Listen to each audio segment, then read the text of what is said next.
welcome to episode 2 of Love Family Love Food channel. Today I'm going to do soup. Specifically I'm going to do butternut squash and sweet potato soup with a nice chive oil. If you have ever made soup before, it's not a very difficult thing to make. I'm just going to give you some good tips in how to get the best out of your ingredients. I'm going to go through the ingredients now, but here's the list, just so you've got the recipe.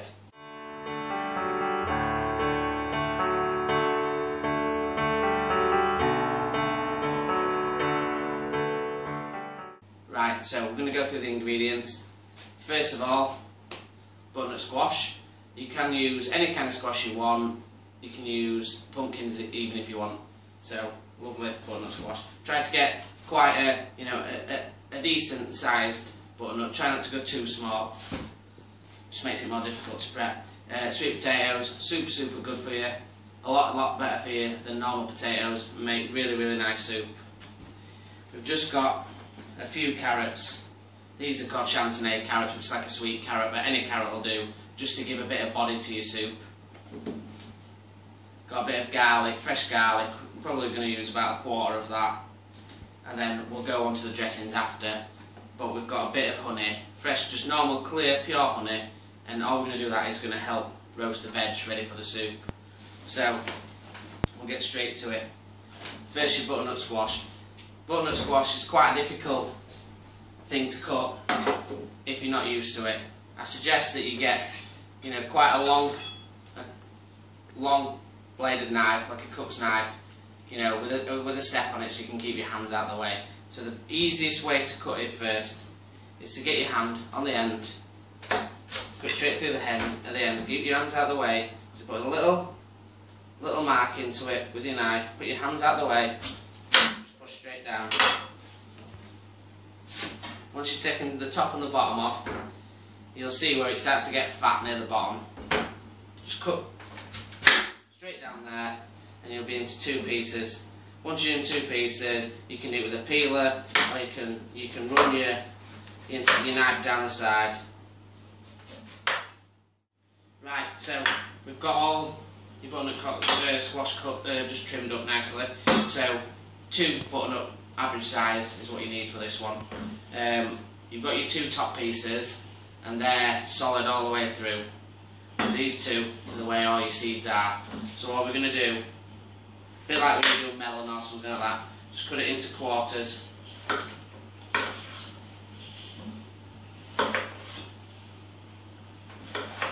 2.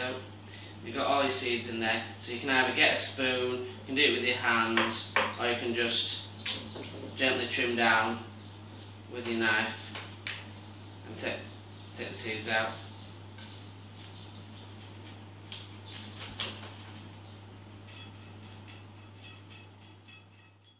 Right, so taking all the seeds out, if you want to keep the seeds, you can do. You can roast them, toast them, and you can use them on top of your soup, or you can put them in bread. It's absolutely fine.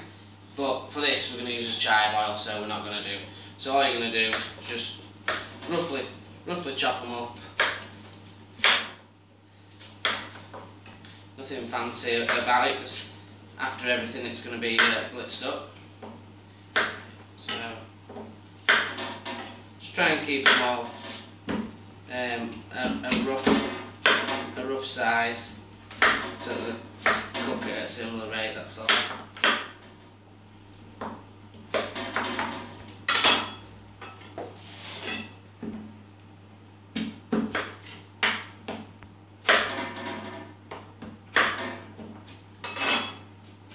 Right, now what we're going to do,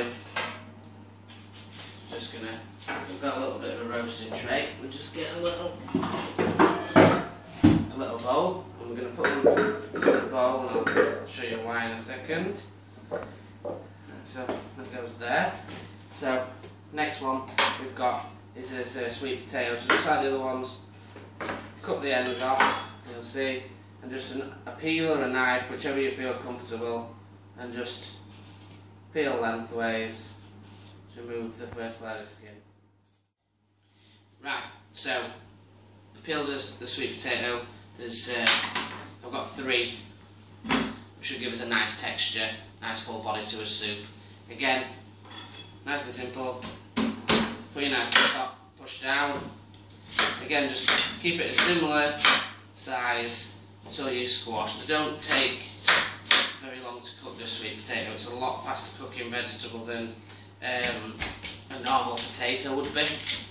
It's not as dense, but like I said before, it's a lot better for you, and it's, you know, it's a lovely addition to your soup. It just gives it a different flavour.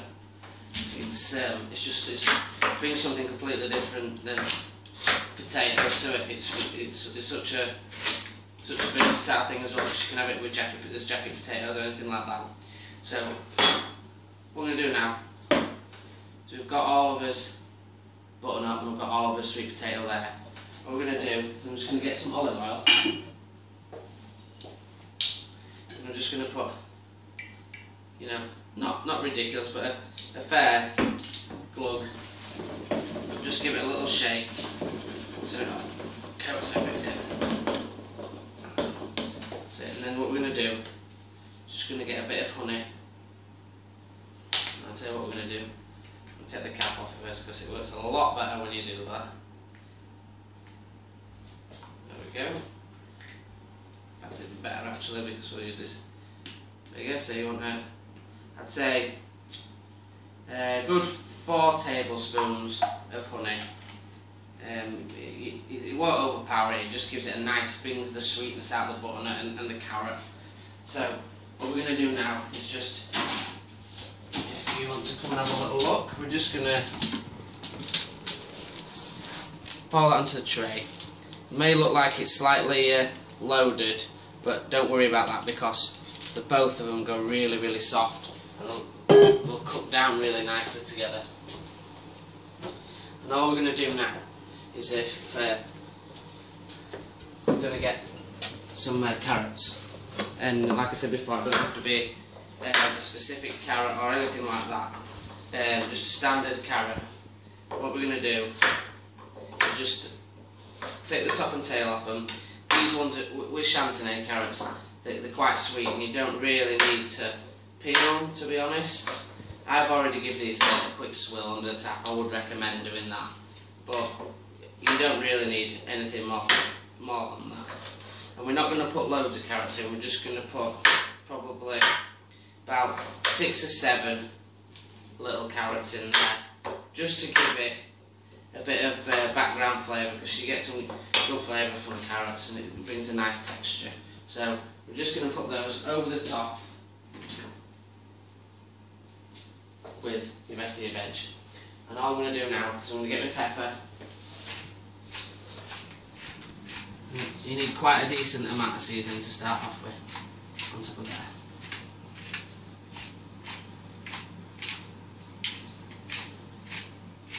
But what I'm not going to do, and which you would be quite surprised, is I'm not going to put any salt on it yet, because salt burns in the oven if you put it on top, and I don't want salt burning on top of the oven, you know, on top of the veg. We'll add the salt when we've got it in the pan. So, for now, this is all we need on it, that bar 1 ingredient, and that's your garlic. Now, because you're going to strain your garlic through, you know, you're going to strain your soup through a sieve, you don't have to worry about having any bits of, bits of the garlic outside on it, or root or anything like that, because it's all going to come out in your sieve. Just give it a tap with a back knife like that, and then just give it a little break up. I'm just going to put it on top, so the garlic flavour will just soak straight through. And then all we're going to do is put it into a 200-degree preheated oven, and it takes about 15 to 20 minutes like that. It's probably about gas mark 7. So I would say if you're going to put it in a gas oven, you need to rotate it, because sometimes gas ovens can, cook unevenly. So we'll catch up in about 10-15 minutes, and I'll show you the next part of the soup.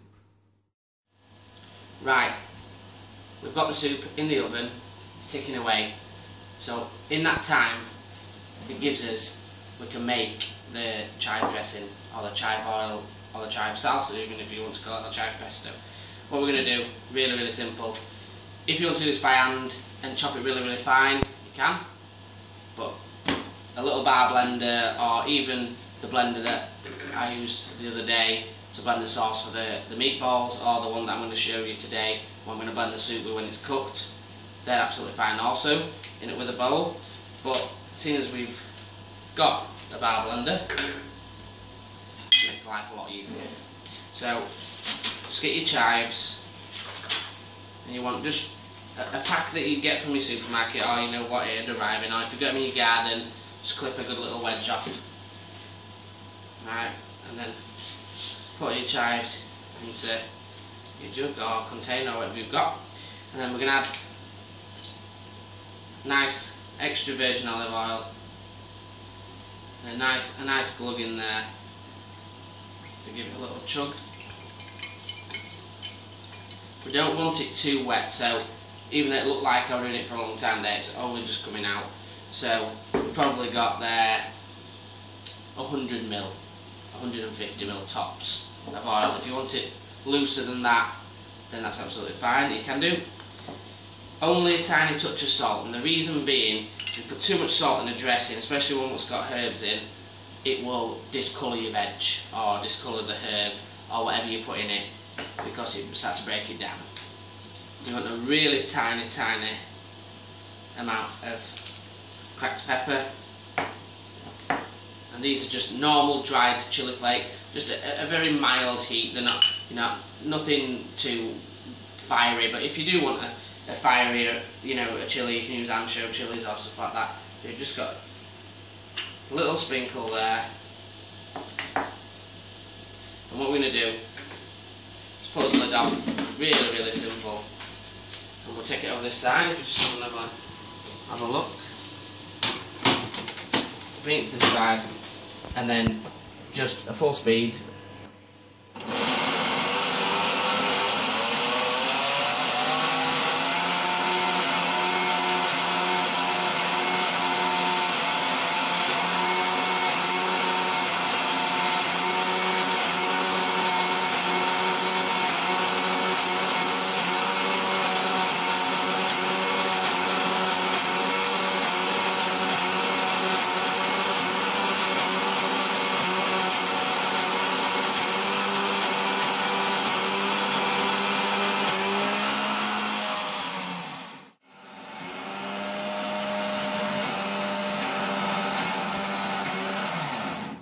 Right, so once you give it a little blend, see a nice green texture in there, and it's just going to get it out into a bowl.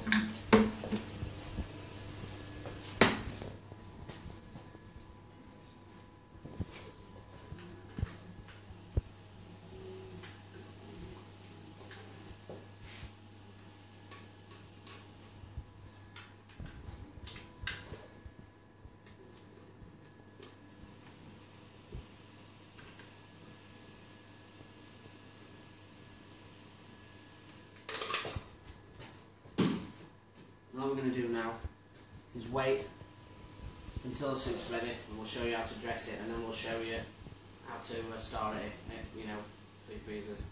Catch us soon, and we'll get it on the stove. Join me back. We're just going to check on those veg that we've got in the oven and see if it's softened up. We'll get on to the next stage. Oh, beautiful. It's exactly what you're looking for. You can already see, I already know without even touching it, that that's going to be really soft. From all the moisture that comes in there, look, you can squash it with your thumb, you know, lovely and soft, and that's what you're looking for. Nice little bit of colour on there, beautiful. So what you need to do is just get yourself any sort of slice or spoon or whatever, just gently lean it over your pan, scrape it into your pan.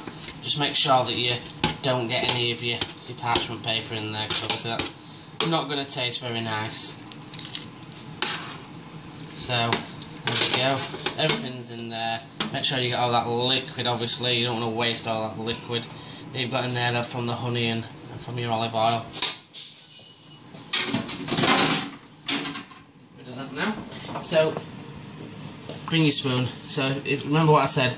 It's already cooked now, so we can see that it's, you know, your veg is already cooked. But we do need to add the water to make it into your soup.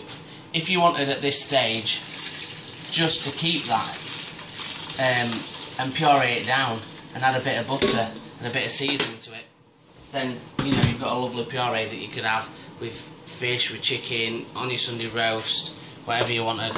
So we've just put a little touch of water in there. We just need a tiny bit more. Literally all we're going to do now is add, you know, we didn't add the salt before, so we're going to add a seasoning and a stock.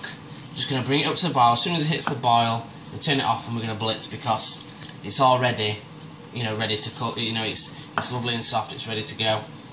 So in goes the salt. Just going to put a touch more of pepper into it. Only a little bit. For this one, just get me the stock jar. And for this one, you want 3 chicken stock cubes. Again, if you're a vegetarian, it's absolutely fine. Use your veg stock. It's not a problem. I just really like the chicken stock with this, just pure chicken stock, because you've got your lovely flavour from all your roast vegetables, and you've got a lot of veggie flavour going on in there. And you know, I would probably suggest only adding 2 veg stocks if you were just gonna do it as a vegetarian one. But once again, obviously, if you don't want to add that much chicken stock to it, just do 1 of each again. But personally, I'd add 3 decent, you know, quality chicken stock cubes if you can afford them. Do that. And then, like I said before, we're just gonna turn it on to a high heat. So number 9 on my induction, and that would be full gas or full electric on yours. Probably 6, I think it is on an electric one. So all we're going to do is, if you can just come and have a look, it's just covered with water, so it's going to be really smooth. It's going to be really silky when we blend it, and I'll show you a little top tip of what we're going to add into it when we blend it. So just join me in literally a couple of seconds. As soon as it gets to boiling, then we'll come back and we'll see how we're going to finish it off. Right, so we're back. As you can see, it's starting to come up to boil really quickly, and that's it really now. Look, it's coming to the boil. We're going to turn it off, and then we're going to just bring it over to this side, and then we're going to blend. It's that simple really. So sorry for the noise.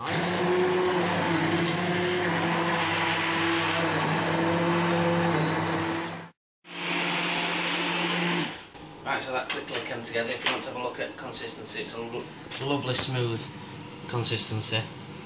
So what we're going to do now is just have a little taste.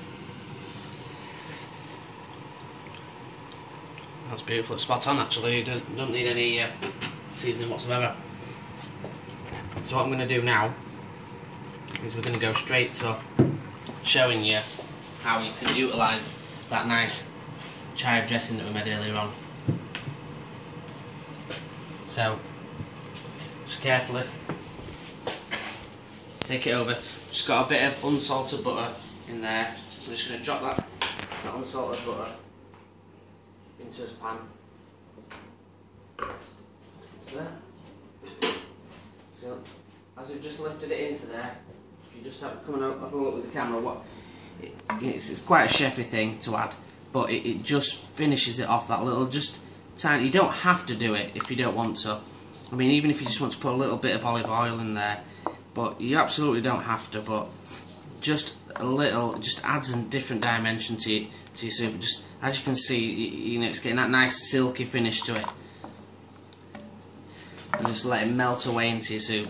So what I'm going to do is I'm just going to get a bowl, and we'll show you how we can plate it up. So if you've got a dinner party or anything like that, you know, even if you're having it at home, this is the chives, you know, the chive oil that we made earlier on. All I've done is just put it in a smaller tub to make it easier, and the kiln jars are great for that, and we keep that in the fridge and it'll last a good week.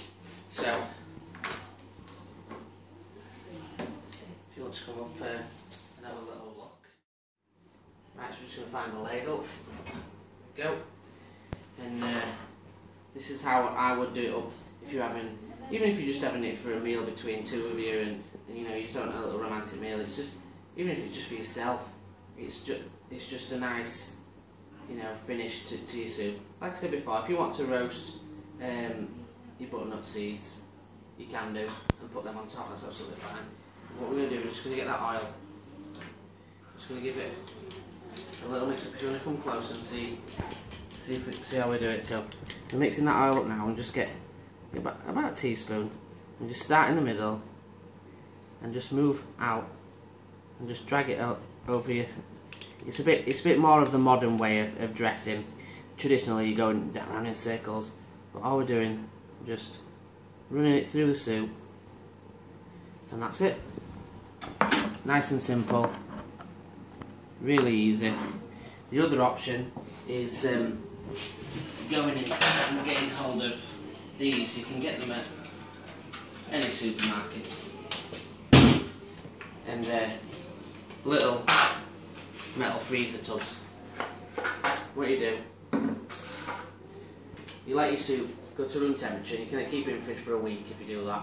It's absolutely fine. Or you let it go to room temperature, and you fill up your containers like so. You can even give it a little drizzle of your sauce or your dressing if you want before you freeze it, and then put on your lid, put your labels on it, put your lid on, fold your sides in, fold your ends in, fold your corners in, and you're done. Now, when you bring it out to defrost it, best way to defrost it is get it out in your morning, leave it on your kitchen side. It'll stay cold because it's frozen. You can heat it up in a pan or pour it into a microwave. It's probably the best and safest way of doing it, and that's it really. Obviously, there's a lot. If any soups you want making, just go onto his Facebook, Love Family, Love Food, or tweeters, or you know, on Twitter, Love Fam, Love Food, and you know, I'll be happy to help you in any way you can. Any suggestions you want to put on there, you know, for dishes, anything you want, just put it on there, and if I can make them, I'll make them. If not, I'll send you either a recipe or, you know, some form of way to you know, your food problem, to sort your food problem. Let's get cooking and enjoy yourself.